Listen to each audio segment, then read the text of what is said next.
from the apartments going towards Parker, I had pedestrians walking their dogs and students coming from Wise going to Parker, going home, and the wet grass when it's raining, you know, and it's not safe for them to walk on that side of the grass. So most of them they have to walk where the sidewalk is at. That is all my concerns. And here on the crosswalk, I have a picture of that. I had cars drive in the middle intersection, like about 50 to 80 miles per hour. I had 2 incidents. I've had road rage during the school hours, but I would like police to be there, as Ms. Lester has mentioned, on every school because of road rage and because of people speeding through there, through the middle intersection, and that's not safe. That's not safe at all. But thank you, I appreciate y'all listening to me. Y'all have a good evening. Thank you very much, appreciate it.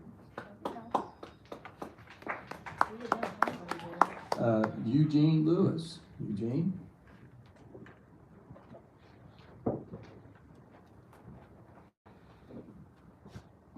Good evening.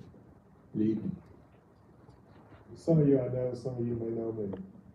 I'm a born on island, proud graduate of the Ball, class of 75. But more importantly, now I currently serve as the associate pastor of the Yosemite Missionary Baptist Church here in Galveston. Before that, I served as a law enforcement official in this city for some 25 years before moving on to other departments around the state. I stand because some things were brought to my attention. I was one of the original committee members for the Juneteenth activity back in the late 70s and early 80s. And I worked with Reverend Thomas and State Representative Al Edwards and State Representative Doug McLeod to get things done. But back then we didn't have funding, we raised money. I put up my own money to make things happen in this town. I think it's a shame that because Galveston is the birthplace of the Juneteenth, that Galveston has done the least. I get calls to go to other cities, other communities to talk about Juneteenth. Remember Galveston? We used to have a Juneteenth parade. We've had a Juneteenth Blues Festival. We used to have a lot of activities. I brought in national figures, Julian Bond, Ben Hicks, people like that. I even extended an invitation to President Bush when he was vice president. But the city is not formally involved. And I think it's time that you begin to honor the rich history of Galveston and the communities of color. You keep doing things, keep pushing people of color off of this island, making it impossible to live here. It's time for that to stop. I would think that you guys are good enough to want to be a part of this. The National Museum in Washington, D.C. is drawing thousands, literally millions of people to that museum. There are other museums around the state, not Galveston, where it all started, but they are doing things to enhance the history of the people who helped to build this country, to help to make Texas the place it is, and in particular Galveston during that time period being as meaningful as it was economically. And so I'm here in support of what St. Collins is attempting to do, and he's not only traveling around the state, he's traveling around the country, spreading the news about Galveston, Texas, and Juneteenth. And I think you as elected officials need to get on board. Brian, you need to get on board. Thank you, Mr. Lewis, appreciate it.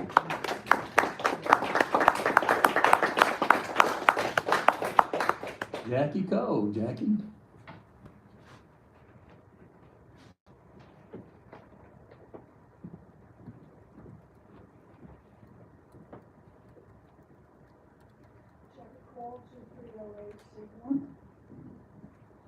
And I'm talking about the legislative agenda item. I do not see any benefit for the city of Galveston in endorsing SB 434. Not for the city, not for the residents, nor for our visitors.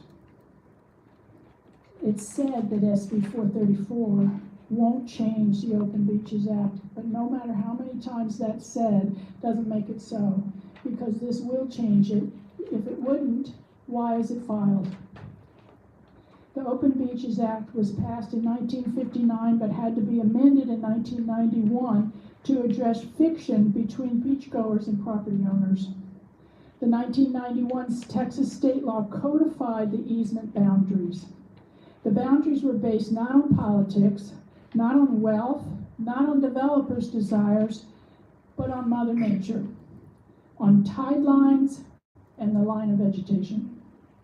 Then in 2010, over 75% of the voters in the state added the Open Beaches Act to the Texas Constitution. All of the counties in the state of Texas except one voted were included in that vote to add it. The Constitution article included the easement boundaries of the tide lines and the line of vegetation, not just the right of use easement. The City of Galveston agenda mirrors SB 434. Does the city consider it a priority to have to sue a property owner to prove they're in a public easement? Why does the City of Galveston want to make the passage of this a legislative priority?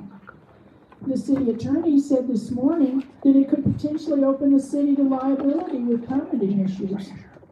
There are questions about beach renourishment projects, especially we remember a cancellation of a $40 million renourishment project after the Severance decision. Back in December, I read the legislative agenda, and I missed the significance of this part. I'm not surprised that Council missed it as well. A vaguely worded agenda item not highlighted by discussion. So I'm asking that now that you know how important this item is, that you place it back on the agenda in the next month to vote again. Vote on whether this is truly a priority of the City of Galveston. You would not be voting on SB 434, but if it was a priority for the city in the face of all our needs at the state level. Thank you. I have for you, this is a copy of the Constitution Amendment as well as an article that was given that has a history of the Open Beaches Act. So there's a copy for each of you, one for Brian and one for Don. Thank you all. Thank you, Jackie. Vinod Patel. Mr. Patel? Oh, yes, sir.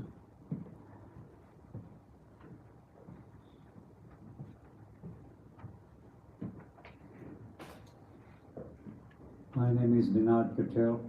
I live in Harborview Division, near barely quarter mile from the ferry parking lot. First of all, I wish to thank you, Mr. David Collins, for talking to me on the phone. You guided me, you put me on the right path how to tackle my problem. State of Texas is building a two-story carport in the ferry parking lot. It's a state-owned property.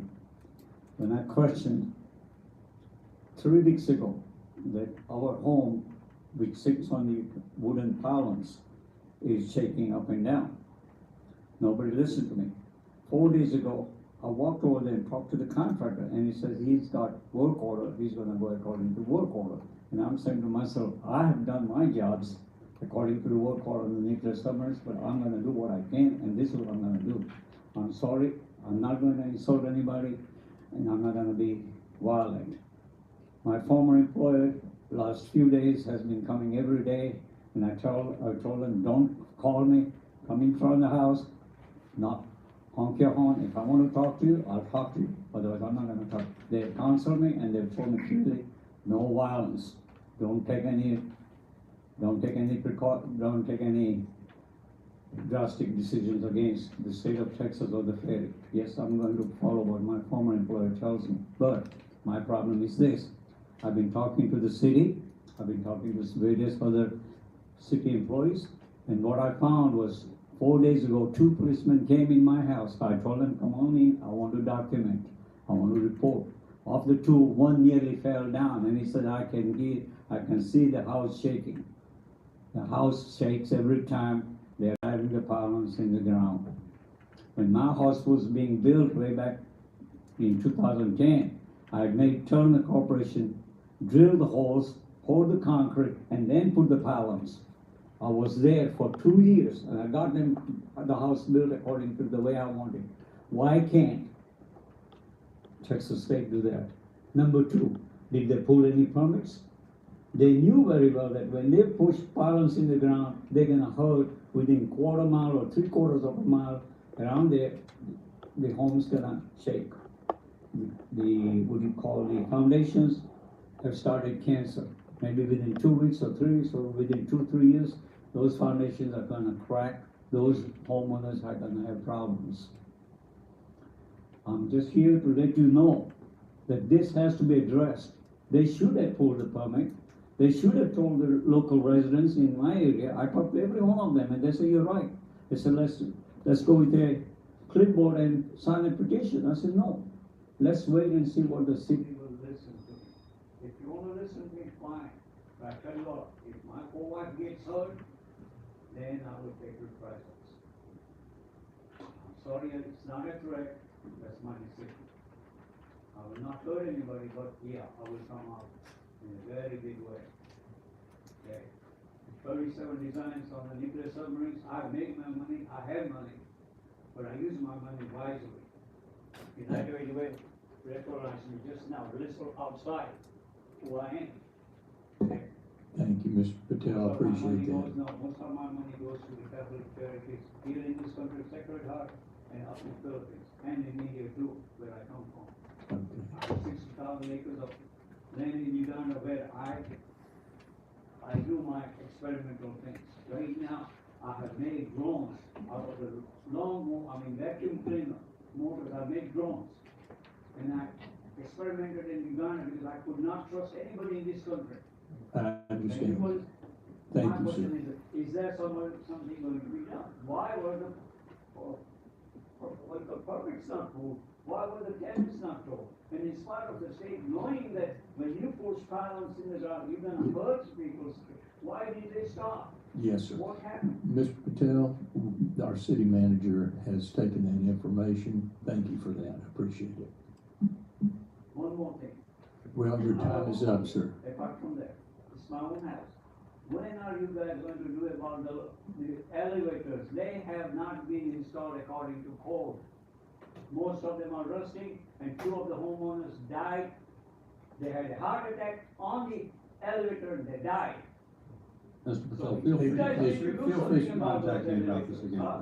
Feel free to contact me again about that separate issue, please. I'm sorry, you know, Thank you. Mr. Patel, Mr. Patel. And so far, Mr. no Patel, response. excuse me, our council member for your district there and our city manager have taken that to heart. They will follow up. Yes, sir. When I came on that Market Street, they told me she's too busy. Or I was doing a runaround for almost 45 minutes. Mr. Patel, we'll need to Yes, move sir, I on, know you sir. want me out of here, I'll be out of here, that's no problem, okay? If you're gonna give me 3 minutes, give me more than 3 minutes, let me have my say so. Thank you Okay? very much. Thank you, okay? All right, we have Chula Ross Sanchez. Chula?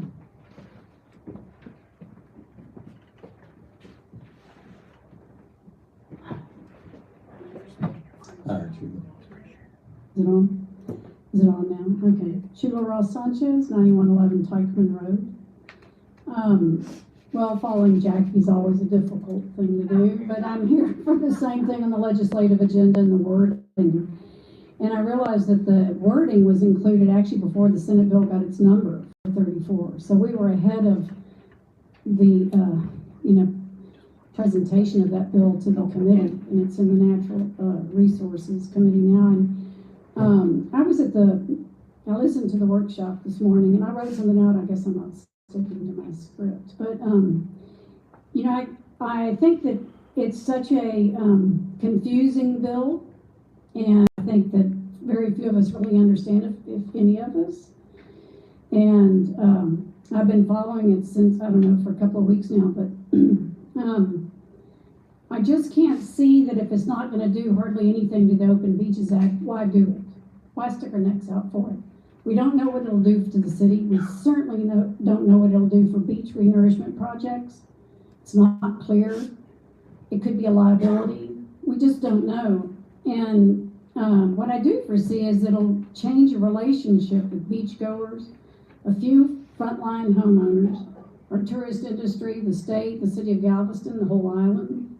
And you know, when the senator who introduced this, Senator Middleton, introduced Bill 4034 in his campaigning around state, he's saying, you know, well, Galveston supports it, you know, and it's not touching the Open Beaches Act, of which both of them go against me, my brain, and my thoughts, and my beliefs. But I don't like it that, you know, Galveston's being talked about out in West Texas, down the coast. You know, talk to the other mayors, talk to the other leaders on the coast. You know, what are they saying? What do they think? Get together. I don't know, have a conversation. Because I think it's just still out there, and so I suggest you put it on the agenda, let the people come talk, get some more information, maybe outside of your comfort zone, ask other people, and get it on the agenda so it can be a full-fledged, open, public comment. Thank you. Thank you. Steve Schultz. Steve?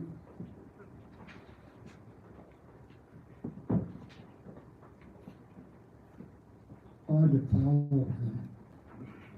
On both. They're good speakers.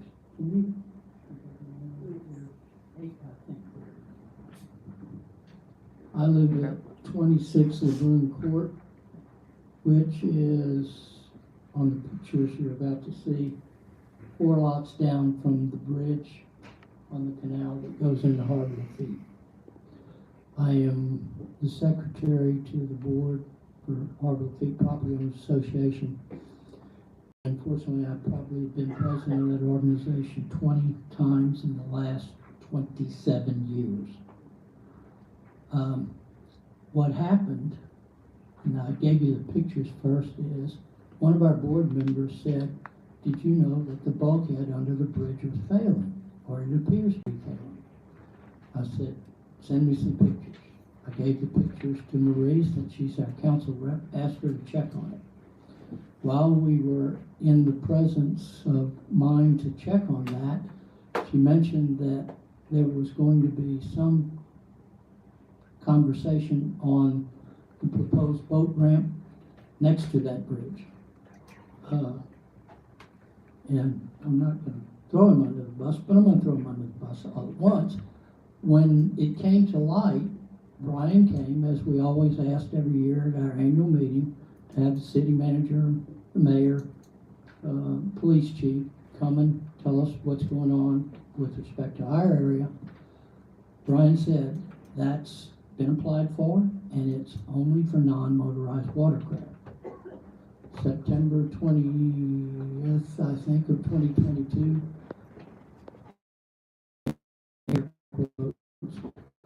division. And as I say, I live 4 down from there. You're going to hear from the gentleman that lives next to the bridge who gets it. I do want to say one great thing. We were having squatters building structures under the bridge, and police chief got rid of those, and we appreciate it. Brian got rid of those. We would ask that you not approve taking more money from the state for a boat ramp that we definitely don't want there unless it's non-motorized. We were fine with that. That's what was represented to us. We'll be happy to help you install that if you want. We do not want this. It should go on open water. Talk to Councilman Listowski. There's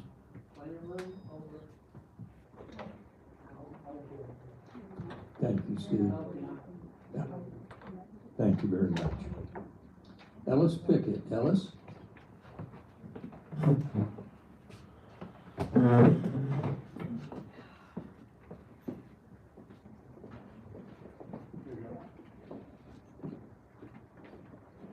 That's a letter to the council from Jerry Patterson. Okay, here we go. I'm Ellis Pickett. I'm the founding chairman of Surf Rider Foundation in Texas. We started with 1 chapter. We ended up with 5 chapters scattered around the coast and also in Austin. We all oppose Senate Bill 434, even though Mays Middleton says that it doesn't do anything to public beach access. It actually does. So no matter how many times he says it, he's still wrong. Because if you leave a house out on the beach and you don't enforce the prohibition against private structures on public beach, you end up with something out there that's taking a place where people should be, where the Texas Open Beaches Act says they should be, and the Texas Constitution now says they should be. I'm gonna read this letter from Jerry Patterson. He said, "Dear Galveston Mayor and Council members, while I don't remember it, I was told that my first Galveston Beach trip to Galveston Beach was 1948. I was 2. There were many more family trips after 1948. My dad would serve fish and the kids would build sand castles and swim. We would get dinner in Galveston on the way home. I can even remember the segregated beaches in Galveston, the colored beaches it was known on the end of the seawall. Texas families of all ethnicities, including Texans of lesser financial means, looked upon Texas beaches as their beaches. So does the Constitution. Since that time, I have made hundreds of trips to enjoy Galveston, and not just the Galveston beaches, as have my children and grandchildren. Something unique to Texas beaches is that they're open and accessible to the public from the line of vegetation to the mean low tide line, even if it's in front of someone's beach house. With the passage of Senator Middleton's 434, that will no longer be the case. Instead, a person seeking access to the beach may have to sue the property owner to reestablish their long existing right to enjoy the Texas beach. SB 434 also removes the authority of the General Land Office to determine the LOV. This is important right here, very important. Frankly, there is no other state agency or entity that has survey expertise, aerial photography, LiDAR data, and tidal data over the many years that make the coastal boundary determinations. Removing the GLO's discretion to make the determination after a hurricane could negatively impact beachfront property owners. As land commissioner, it was my policy to delay post-storm LOV determination in order for the LOV to reestablish itself further seaward instead of where it existed, as in under a beach house in some cases shortly after a storm. Surfrider Foundation supported that legislation too, to create a 2-year moratorium after a storm, because that's what the experts at BEG claimed. Said, okay, I will say, please contact me by email and cell phone, which is below. I could possibly come to Galveston to help in person. My youngest son is an engineering student at Texas A&M Galveston. He's always looking for a good free meal. He's got, sincerely, Jerry Patterson, former Texas Senator, District 11, former Texas Land Commissioner. Thank you, All Alice. that's on there. I suggest you call him. Thank you very Thank you. much. Appreciate it. All right, these are all the forms that I had, but I'm going to call for any public comment in the audience here. So anybody on this side of the room that would like to make a public comment, please come forward. Yes, sir, please come forward.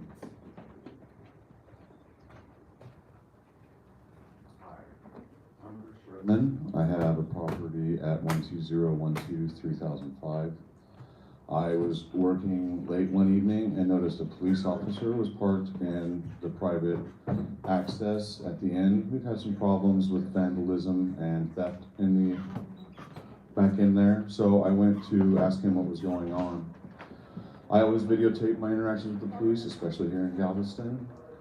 As I approached, Lieutenant Caldwell opened the door to his car and maced me in the face without saying a single word. I asked him why. He then tased me twice.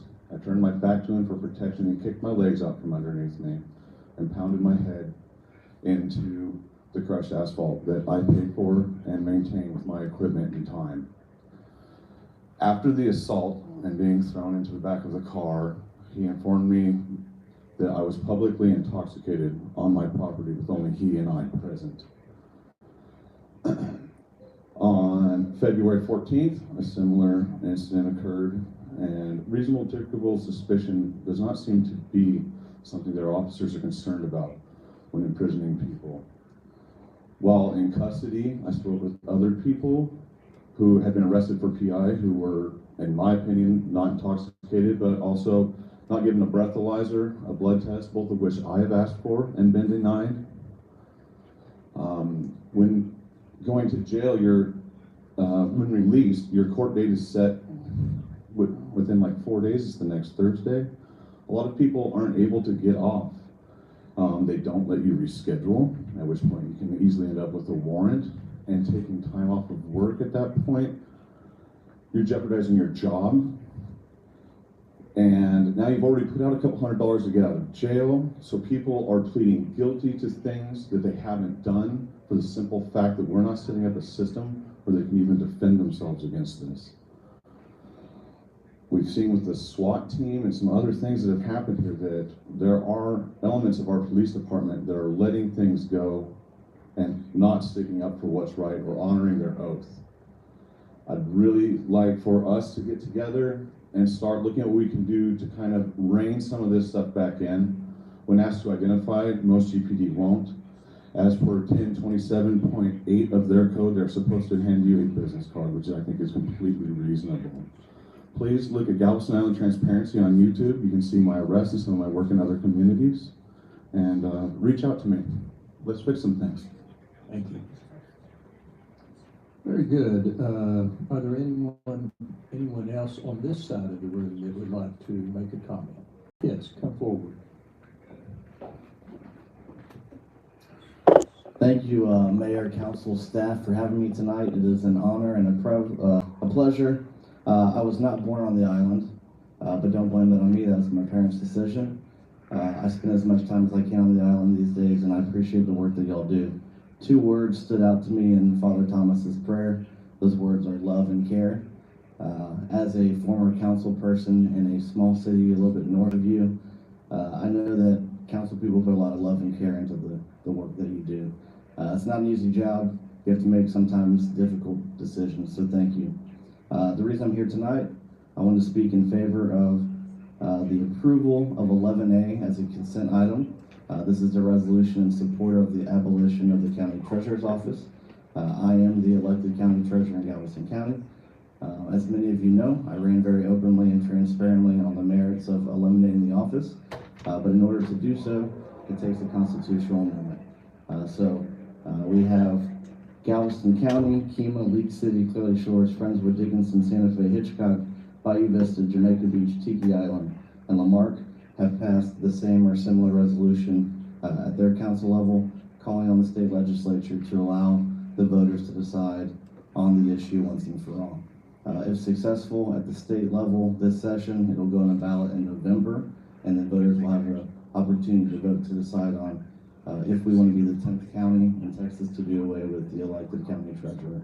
I think doing so will save county taxpayers money, which can be put towards projects that are important to them. And I think it'll also streamline our services and make us safer and less susceptible to money being misappropriated. We already have our state senator, Mr. Middleton, has filed the bill on the Senate side. Our state representative, Greg Bonner, will be filing the bill on the House side. My wife and I decided not to take the salary. We have our first child on the way, expected to be here this summer. So she's asked me to wrap this up and get rid of the office as quickly as possible. So I'm begging you tonight, please pass 11A and allow my wife to be happy with me. Thank you. Thank you very much, Mr. Dugan. Very good. Anyone else in the audience that would like to make a comment? Come forward, sir.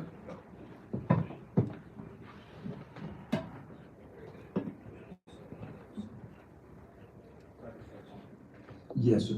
Yes, sir. Go right ahead. How's it going? My name's Austin Lewis. I am a journalist, a citizen journalist. I'm here as backup for Bruce, my good friend here. One thing he didn't get to say about his January 1st arrest is not only was he beaten, tased, and maced for no reason, Lieutenant Caldwell stole his cell phone, took his flip-flops, and stole his belt. He had to walk home barefoot with no phone and had no belt, so his pants were falling down. They had to cut his shirt off because the mace had contaminated his shirt. This is absolutely ridiculous. We have to work on this, guys. And with me, I've been arrested on Galveston before for interfering. There's some ordinances that do not even apply to state law. They're too overly broad. There's a reason why In the Constitution, things are narrowly defined.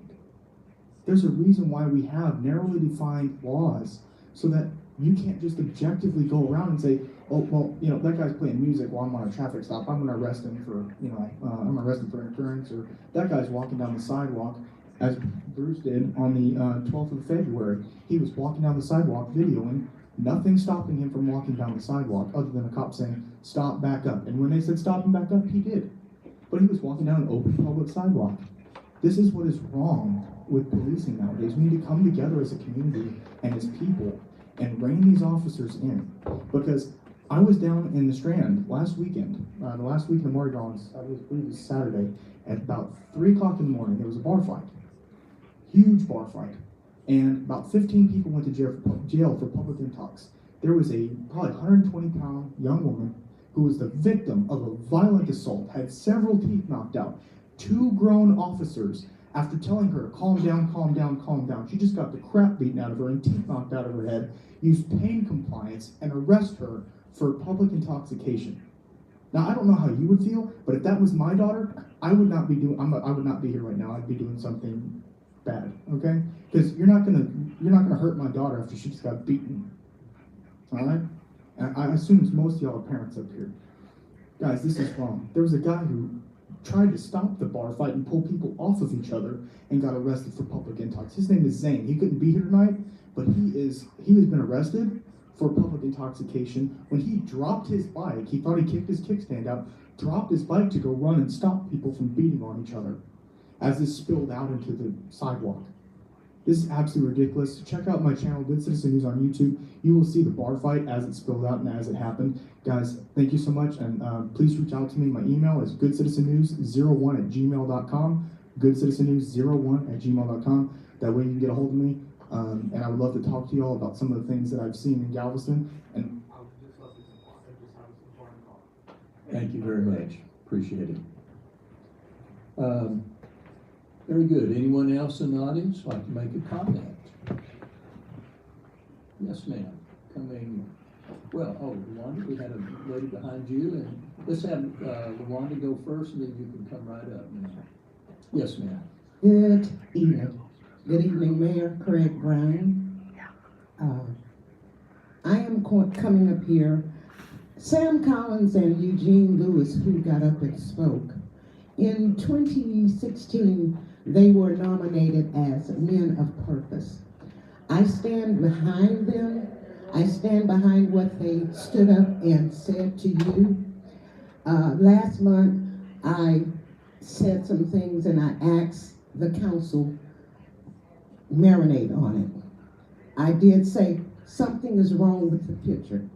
So I'm piggybacking on what Eugene and Sam said about the Galveston International Juneteenth Museum being built here where Juneteenth began. Think about that. Think about that.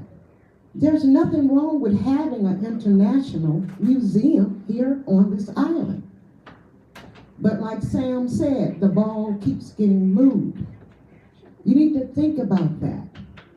Brian Maxwell, Eugene brought out, well, Sam brought out something about a photo that took place last month. There was a group here, a Mardi Gras group here, and they came behind all of you and took a picture. When Sharon Lewis group came up to take a picture, I didn't notice it, but somebody brought it to my attention after I left here, that Mr. Maxwell got up and moved to the side. I don't know why, but something was wrong with that picture. So just take into consideration that there are some African American citizens here on this island that do want to see a Galveston International Juneteenth Museum here. It'll bring tourism, it'll bring money, it'll bring jobs. So think about that. And that's all I have to say. Let it marinate. Thank you very much, Rwanda. Yeah, ma'am, you had your hand up. Did you want to come and speak, or?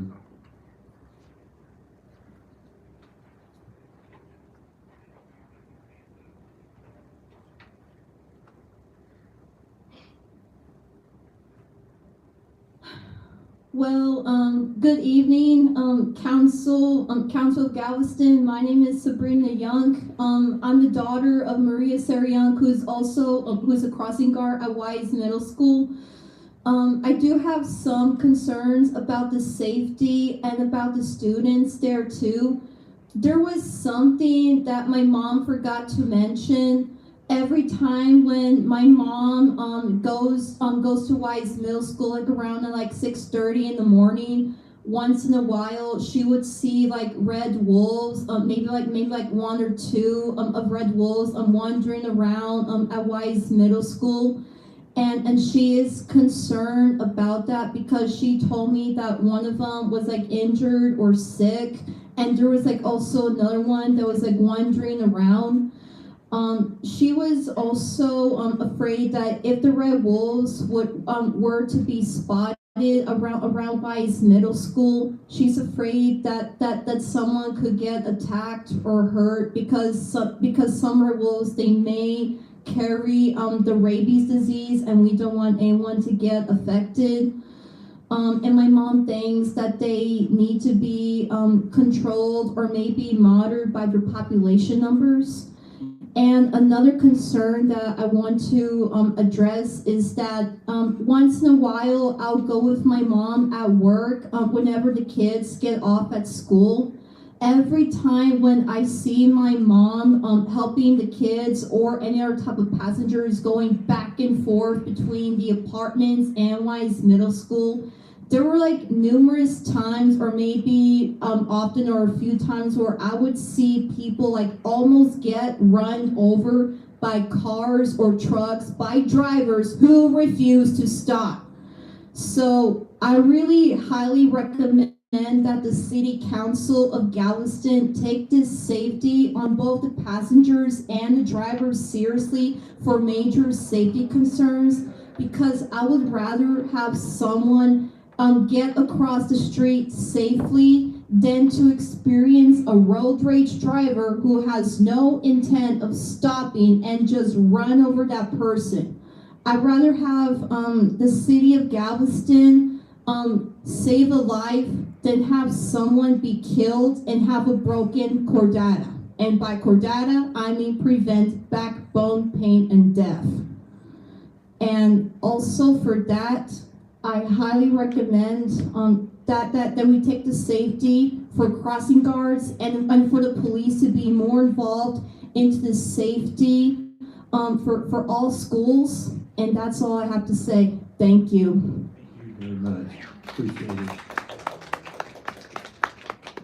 Very good. Anyone else in the audience here? Yes, sir. Come right forward. Good evening. I'm Jeff Seinsheimer from Tiki Island. I'm a 5th generation BOI who happens to be a charter member of the local Surfrider Foundation chapter.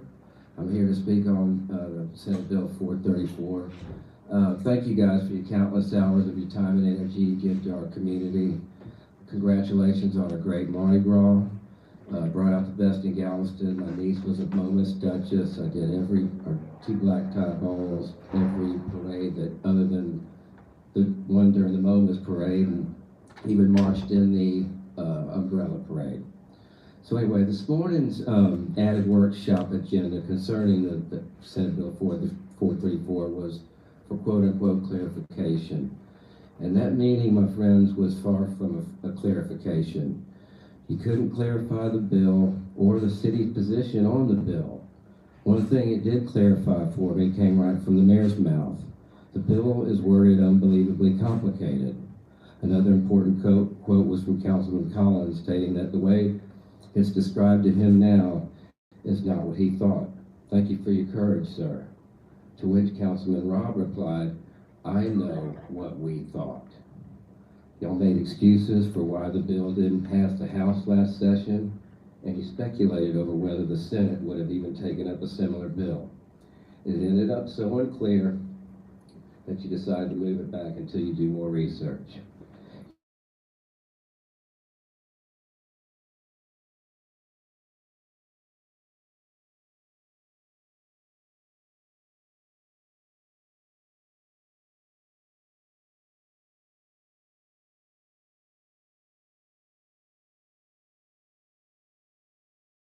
Parking signs that property owners put up to intimidate beachgoers. You talked a lot about how under the new bill, construction would not be allowed. No one would be able to build any differently. And even if that were the case, you still have the issue of the property owner staking claim to unimproved and unmarked real estate. This bill emboldens them. They will be able to say, the law says you have to sue me to prove this is not my property. Even if they don't try to improve or fence a section. It's just asking for trouble. It won't be a good look for the city. The public easement changes with avulsion from storms. That's just a geographical fact. This leaves you with the age-old problem of front row property owners. Sooner or later, that property may very well end up in the public easement. You can't have it both ways. The shoreline and the private property line don't move parallel, so common sense and basic math tells you that private property owners will have to be the one to give at some point. Unless you guarantee sand replenishment. Thank you, Jeff. You mentioned the severance case, and that did turn out good for the public either. Thank you for your time. Thank you, appreciate it. Very good. Anyone else in the audience? Janelle, we have some written comments. Go right ahead, please, ma'am. We do. We have 7. The first one is from Jeffrey Hill. At workshop earlier today, Mayor Brown generally characterized this bill as difficult to understand. I agree. It seemed obvious from the discussion that most council struggled with it as well. I urge you to put the matter on the March agenda and separate it from the broad legislative support agenda for a separate discussion and vote at that time. The citizens of Galveston deserve this transparency and a thorough explanation. Thank you. Next is from Carol Holloway. Please reconsider your endorsement of Senate Bill 434. Endorsement of this bill is a threat to the city's relationship with Texas tourists who visit our beaches and support our economy and jobs. Regardless of the uncertain nature of the bill's intent, the city would do well to rescind endorsement of a bill that few understood and its proponents struggle to defend. Next is Joni Steinhaus. I listened to the council workshop this morning, and it was not clear if the council will be revisiting their approval of the language in Senate Bill 434. I believe the city council and mayor should take into consideration why is this bill needed. The city attorney stated a homeowner could sue the city regarding easement if they experienced erosion on their property, so that should be enough to ensure it is added as an agenda item. The right to public beach access is guaranteed in the Texas Constitution. Next is from Robin Polzine. I'm opposed to the creation of a public boat ramp at 2326 Skymaster Road. This is on a narrow canal adjacent to a very narrow bridge, creating a dangerous waterway. Additionally, this canal and the water quality is already stressed by the sewer plant discharge. I compare a public boat ramp at this location to short-term house rentals within a developed subdivision. Galveston needs more boat ramps. Try west of Moody Gardens or Pelican Island. Next is from Sharna Graber. I'm opposed to accepting funds to build a boat ramp at Skymaster Road. This area is neither patrolled or controlled. A ramp needs to be in a more open area with much more parking. I also can't believe that the amount being offered is enough to provide a first-class boat ramp for the public. Also, that area has a sewer plant that in the past has contaminated the water, and tests are supposed to be run. We have received no reports that I'm aware of. Next is from Jim Duval. We live in the first house next to the Jones Road Bridge, and we oppose the installation of the proposed boat ramp for powered watercraft. In the time we've lived here, we've already experienced an overabundance of watercraft, often operated at unsafe, excessive speeds and in an unsafe manner. More powered watercraft will certainly increase the risk to safety, pollution, and damage to the ecology of the canal and lake. We were told the boat ramp would be for non-motorized watercraft. And last is from Mary Branham. I respectfully request the council to approve appointments to the Arts and Historic Preservation Advisory Board in order to proceed with the receipt, review, and recommendations of 2023 applications. Thank you, Janelle. Any other staff, Janelle, any other comments that we've received? Very good. We are going to close the public comment section now. We're moving to item 10, ordinance not requiring public hearings. Item 10A, please, Nellie. Item 10A, consider for approval an ordinance of the City of Galveston, Texas, amending the total operating budget for fiscal year ending September 30th, 2023 by adjusting various budget accounts in the amount of $5,319,998 to properly record expenditures related to the carryover of vehicles and comprehensive plan for fiscal year 2022.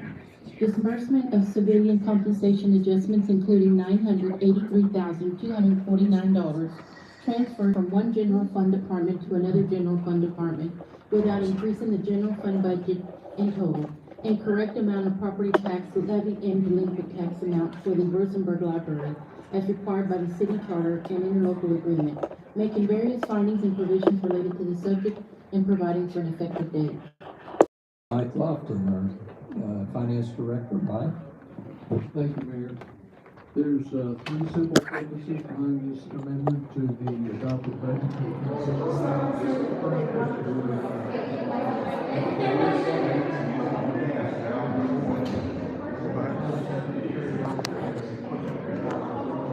Hey guys, so we just got out of there. That's the public comment.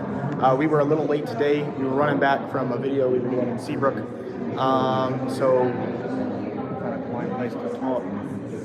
Go back around this corner. And this one. All right, there we go, guys. All right, so now I can kind of talk a little freely. Hope everybody's doing well. Hope you're having a great day today. Guys, this is interesting stuff to hear. We're definitely gonna have to do some looking into some of what's going on. What's up, Phoenix? What's up, Leslie? Thank you for being in here, everybody. So I'm trying to get stable here. Thank you, SJD News. Todd, Vengeance is Mine, Karen, John, Leslie, Todd, Nunya, Chris, AK Audits, our guy, Anarchy Television. Sorry, my eyes bother me. We got a bunch of people coming in here. We will be back and we will be having more city council meetings. Guys, as you saw, you can submit. If you see something wrong on Galveston over the next month, you can go submit a written statement. If you can't come here, they don't do Zoom. And they don't do a phone call, but you can submit a written statement and they will read them. As we just saw, they will read them. And guys, I'm telling you, if we, okay, I'm just telling y'all, if you see something wrong, you can submit a written statement. I will get the links and I'll put them in the description below. Guys, this is gonna be an interesting video because this is the first one we've spoken at and we will be speaking at more. And anybody who wants to come to one, please send me an email. Am I zoomed in? I'm not zoomed in. If anybody wants to come to one, please let me know. I will do my best to meet up with y'all, and we'll gather around. We'll get everybody in here. We'll have everybody speaking, guys. This is going to be an interesting one. I came back here because there's so many people out there. They have the TV going out there too. All right. Yeah, I didn't have. Yeah, he's borrowing my tripod. So, at any rate, yeah. So I think we did all right in that one. Yeah, this is the first one. We kind of got the feel for it. It's better than the Houston City Hall. Houston City Hall is crap. Well, we were kind of in a rush. We were doing another deal. Yeah. There was some construction. Yeah. We got to look up what this is SB 413, 434, something like that. Was that what it was? Was that what the bill was? The Senate bill was at 434? Oh, yeah. Squirrels. Yeah. So, but next month we'll write some stuff out and Yeah, we'll have a better speech next time, guys.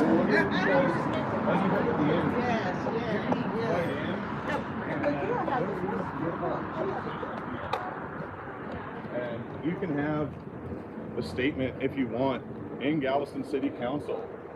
Just put it in there. If you can't make it out, just send it to them, and they'll read it for you. They'll at least read it for you, and it gets out there. They know what's going on. So you want to redress agreements with the city council and what's going on here, use that. They give you the tools. It's not their fault if you don't pick them up.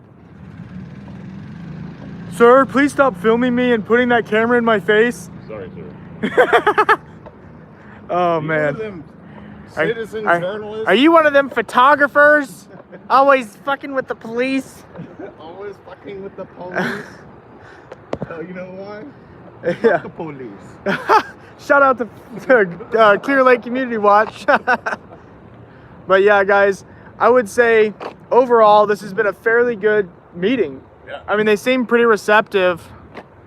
Even the officer tipped his hat to me at the end. I think I got it on body camera. Yeah. So. No, I mean, it definitely looked like he was receptive to it. Yeah. So if we can get some of these ordinances changed, guys, They can't all be bad. that'd be a That just massive doesn't win. work. Holy Yeah. cow, they have a club for simps. Just saying. You part of that club? Hey,